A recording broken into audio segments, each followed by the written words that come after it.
season if indeed we don't end up doing that today, and then we gradually warm up a little bit. That 57 sticking out thanks to some cloud cover. We'll talk more about those rain chances for Thanksgiving Day in the full forecast coming up.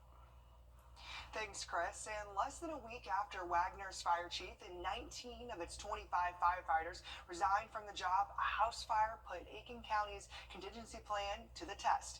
Wagner, Sally, and New Holland fire departments answered the call around 7:45 Thursday night. Thankfully, there were no injuries, and it appears the fire began because of an unattended space heater.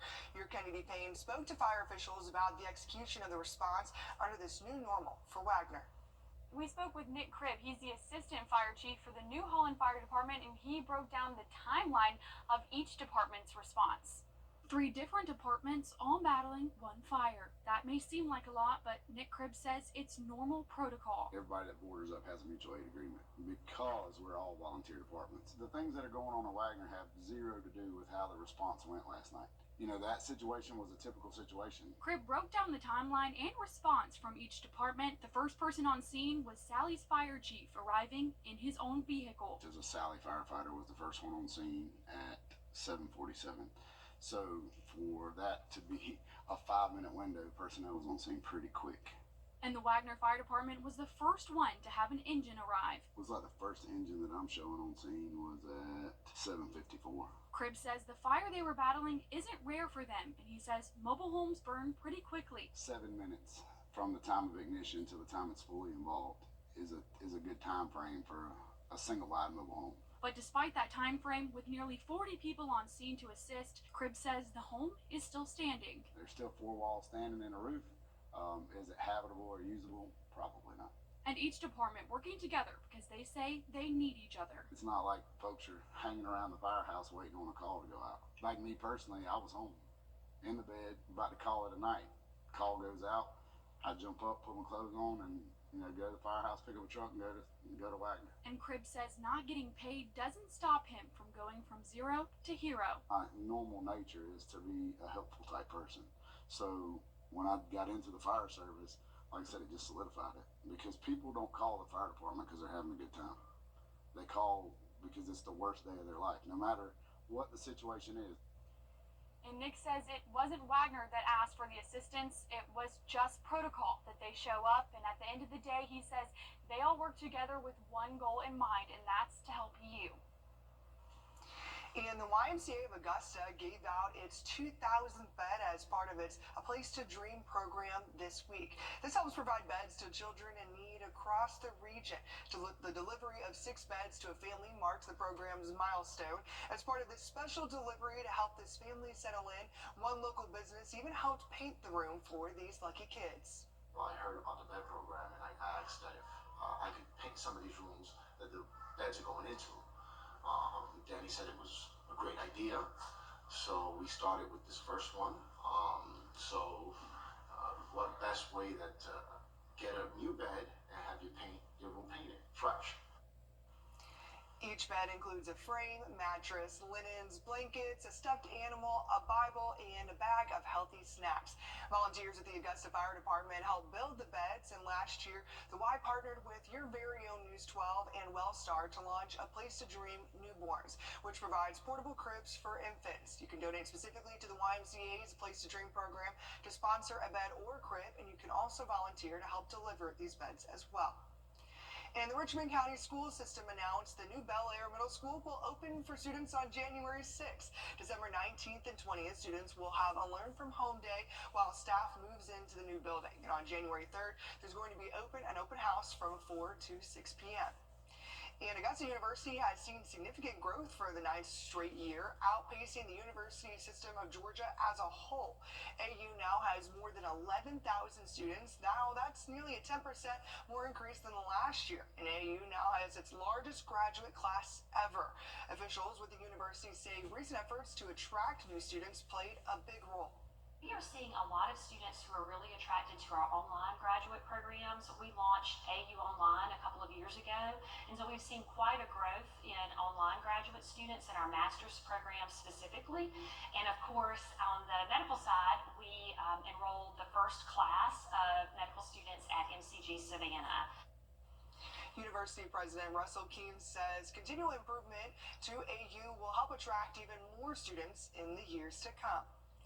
And FEMA is making some changes to the disaster recovery centers in South Carolina. Recovery centers in South Carolina will no longer be open on Sundays. Now, this includes locations at the Orangeburg YMCA and Aiken Technical College. You can find a list of the disaster recovery centers and their new hours on our website, wrdw.com. And 2 disaster recovery centers are opening in Lincoln and Wilkes counties. The Lincoln County Recreation Department and Washington Fire Department will be the sites. They will be open from 8 a.m. to 7 p.m. Monday through Saturday and 1 to 6 on Sunday. Today, the Salvation. Looking ahead, we'll have dry skies really through Thanksgiving Day. Small chance of rain as that front comes through on Tuesday.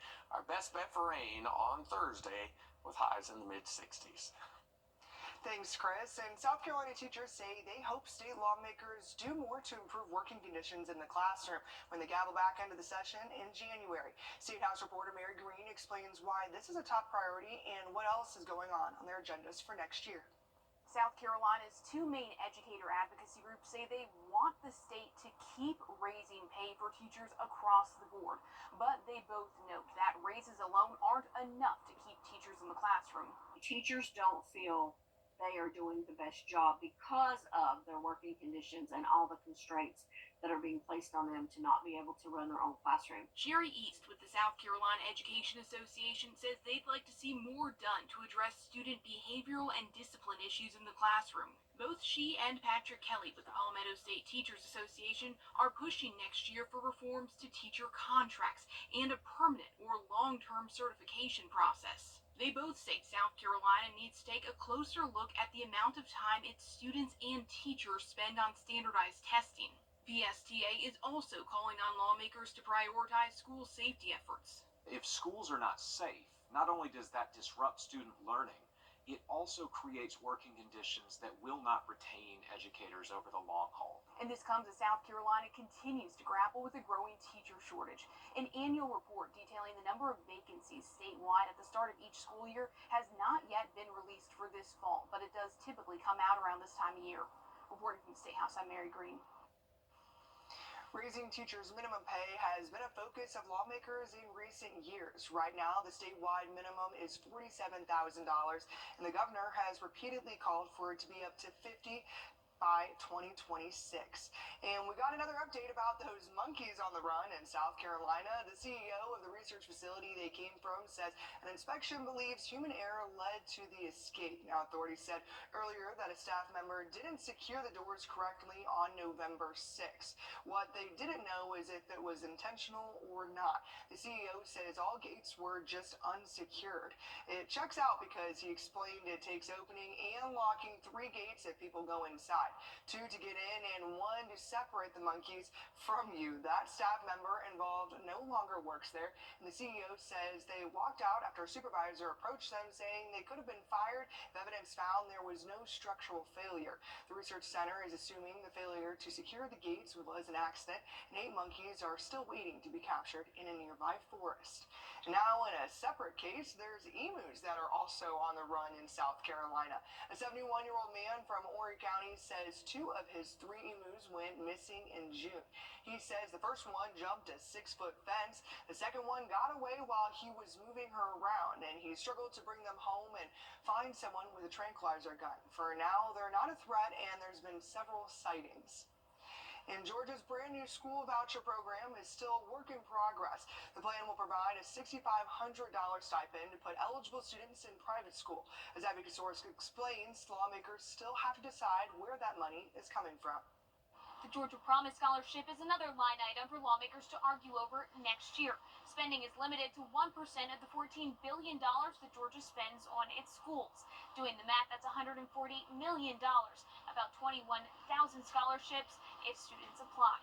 This is going to change the trajectory of so many lives. Holly Teray is a Georgia mom and a self-proclaimed voucher kid. Her home state of Ohio is one of 11 states with the Universal Voucher Program.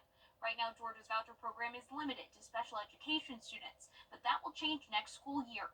The governor's Office of Student Achievement is expected to announce the list of the bottom 25% of schools on December 1st. Students zoned for those schools can apply. need to approach education in a student-first manner. The Georgia Education Savings Authority approved of new rules on Monday. Students who qualify for the $6,500 voucher could spend the money on tuition, textbooks, transportation, homeschooling supplies, therapy, tutoring, or early college courses. If we look at the current special needs voucher program, the average tuition is $14,000 in the schools. So this is not even half. Kindergarten teacher and Georgia Association of Educators President Lisa Morgan is planning to fight back against the notion that schools should fight for funding. As this quote school choice, it implies that parents are making a choice.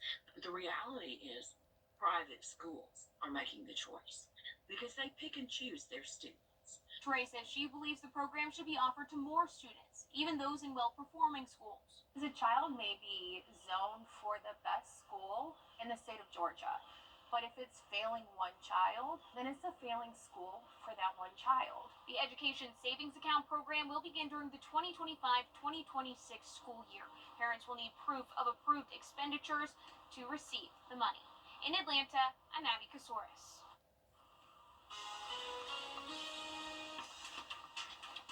All right, a football game going on in Athens today. They'll be taking on UMass coming up at 12:45. Current temperature in Athens, 40 degrees. Cool for the tailgaters this morning. About 58 at kickoff. Our weather will be a couple of degrees warmer than that. We'll have another check on your forecast coming up.